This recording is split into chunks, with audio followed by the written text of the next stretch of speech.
నమస్తే. నమస్తే. పాడ్యం తర్వాత వచ్చే విదే రోజు కార్తీక మాసంలో 17వ రోజు. ఆ రోజు పూజా విధానం ఎలా ఉంటుందండి? కార్తీక మాసం రాగానే మనకు గుర్తుకొచ్చేటువంటి వాటిలలో మామూలుగా దీపారాధన, స్నానము, దానము వీటితో పాటు వనభోజనాలు. అవును. ఈ వనభోజనాలు చేయాలి ఈ రోజున అని చెప్తారు. విదే రోజు పెట్టుకోవాలి. విదే రోజున వనభోజనాలు చేయటం అంటే ఇప్పుడు సాధారణంగా ఏమైందంటే మనకి ఏ ఆదివారం వచ్చినప్పుడు వనభోజనాలు అనేటటువంటిది పెట్టుకుంటూ ఉన్నాం. అంటే సౌలభ్యం కోసం అందరూ ఉద్యోగ వ్యాపార రీత్యా వెళ్తున్నారు కాబట్టి అది కూడా అవసరం కదా, ఉద్యోగ వ్యాపార రీత్యా వెళ్ళటం అనేది.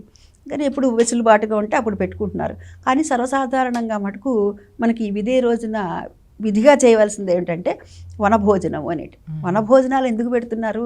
అక్కడ అనేకమైనటువంటి చెట్లు ఉంటాయి. ఈ చెట్లలో మనకి ఉసిరిగ చెట్టు కూడా ఉంటుంది కదా.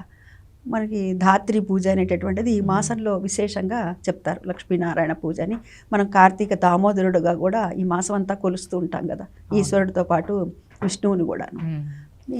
ఈ పూజ చేసేటప్పుడు ఎక్కడ కూడాను పూజ చేసి అప్పుడు అంటే సత్యనారాయణ స్వామి వ్రతమో లేకపోతే కనుక ఏదైనా ఒక అభిషేకమో ఒక పూజనో ఏదో ఒకటి అక్కడ ఒక కార్యక్రమాన్ని పెట్టి అందరినీ పిలిచి చేస్తారనమాట. అలా రకరకాలైనటువంటి చెట్ల దగ్గర తినటం వల్ల మనకి నలుగురితో కూడాను అందరితో కూడా సమైక్యత అనేటటువంటిది ఏర్పడుతుంది. అంటే స్నేహభావం ఒకరి పట్ల ఒకరికి ఏర్పడుతుంది ఒకటి. రెండోది, ఇప్పుడు బయట అంతా కూడా కార్తీక మాసం అంటే చలిపులుగా ఉంటుంది.